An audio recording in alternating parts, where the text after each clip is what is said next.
One of our memorable moments from our conversations with Dr. Matt Townsend recently caught our ear last week. So we wound the tape, and here's the clip. I need to help you stress less. You need to help me stress less.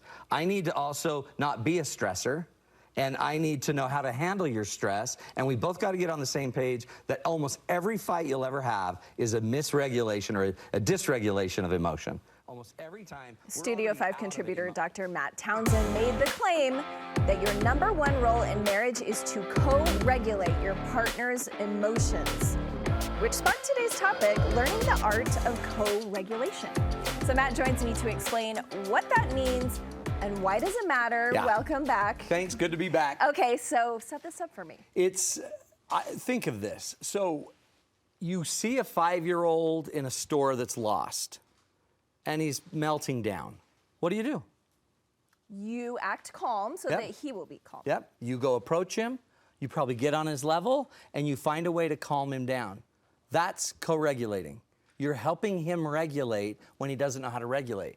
Now, some would just call it compassion and service, but whatever it is, it's the right thing to do. If you see a little old lady walking in the park and she's lost and she's having a breakdown, you step in and you help. So if we're gonna do it with everyone else in the world, why wouldn't we do it with our spouse who's having a hard day and wants to sacrifice your children on the altar of life? And so we're gonna just kind of go through some tools to help you figure out what can I do to help co-regulate? And it's not, I don't want anyone to think that it's your job to do everything for them to regulate their emotion. Yeah. Everyone needs to regulate their own, but we've got married to be together, and if we're going to be together, let's make sure we're not constantly sparking negative emotion with each other. Let's learn to manage emotion, get through it, and then let that moment pass.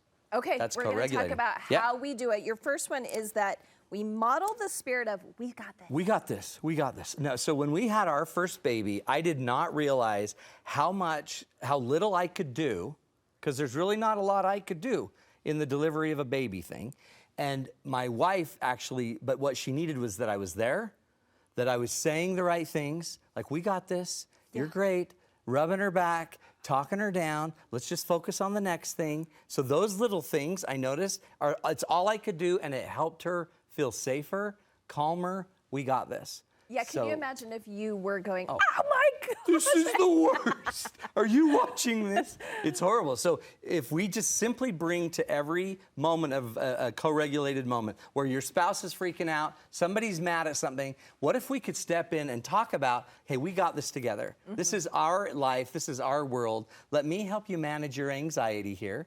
You could even say, hey, I'm getting a little anxious in here about the schedule. Can you come help me with a little, we got this?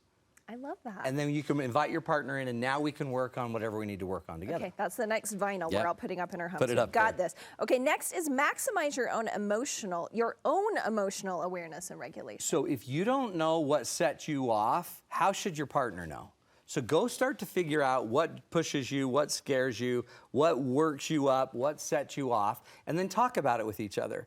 And say, you know what, if I'm really hungry and or if it's really late and I'm tired, maybe we ought to start doing this. And can you just help me at night? Like my wife and I have a really weird thing where she can go to sleep and fall asleep, but if I stay on my phone or if I stay reading or anything, I'll be up for the next 2 hours. So literally what I try to do is take her clue that it's time to go to bed.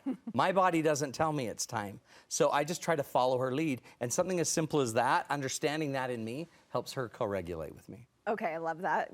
Very good example. And up next is recognize emotion as an invitation to step up and step in. When you see negative emotion, somebody getting frustrated, somebody getting scared, somebody yelling, somebody crying, don't react to it, don't judge it, don't fight it. Just see it as a moment right now that I need to step up, probably get up off the couch or whatever I'm doing, and go step in.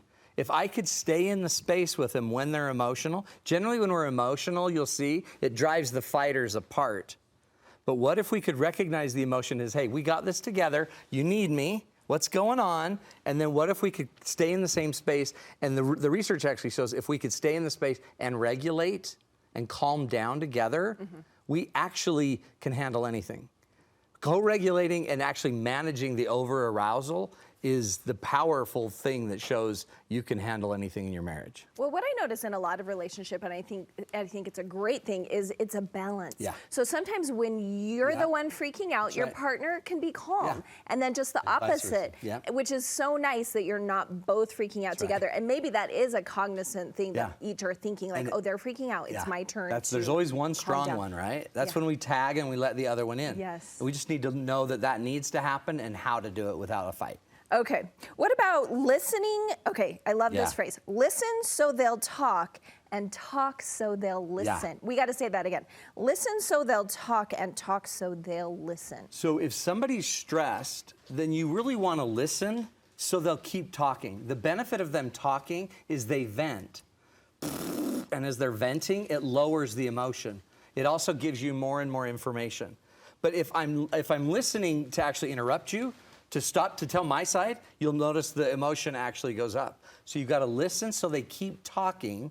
And then when it's your turn to talk, say it in a way that they'll stay in and listen to you. And what is that way? Don't be abrupt. Don't be mean. Don't be direct. Don't be cursed. Don't be angry. Because if you are, they have no choice but to react. And the minute they react, no one's talking and no one's listening. And so I literally have the power while we're talking to keep you in by altering my game to keep you in and listening enough to know where to go next with the conversation. Okay, I love that. You're giving us so many new vinyls to put in our home, Matt. Think of all the vinyls on your walls. Okay, next is show you care before showing how much you know. Yeah. You've tweaked this one. Everyone wants advice. This is the worst day ever. The kids are driving me crazy. I told you we shouldn't have 4 kids, and off we go. They don't need advice. What they need is to see that I care. They need me to show them I understand. It sounds like they're really getting to you. Tell me what's going on. Hear what's happening with the kids. You need to validate. Validate doesn't mean you agree, but it means that they can be valid. They can have a different opinion from you, and it's valid. Even if you don't fully get it, it's what you feel. It's real. And I can see you're feeling it right now. So I can understand you. That lowers their emotion. I can validate and make whatever they're feeling valid in the world. And I can also empathize with it. I can feel like, oh my heavens, I felt that same way 2 weeks ago. I wanted to kill him then too. That was so hard. So by just getting into them and showing I care, by validating, by empathizing, by understanding, it lowers their emotion because now they know they've got somebody behind them. They've got somebody that's got their back. When someone starts to vent like that, are you a fan of, I've heard people say, I just ask, okay, wait, before you start, are you looking for advice from me or am I just listening? Yeah, that's great. That's so great because it really is showing I don't want to mess this up with you. And sometimes you're like, oh my gosh, you always interrupt with rules. But the more we talk about it, the more we can get away with anything that we've talked about we can get away with. Okay, I love it. And you have a brand new coaching program and new website. And it's what I've done is because my fees have kind of gone up, I'm a little harder to get to. He's pricey. Not to brag. But I've created this program that's about the price of a dinner with your partner.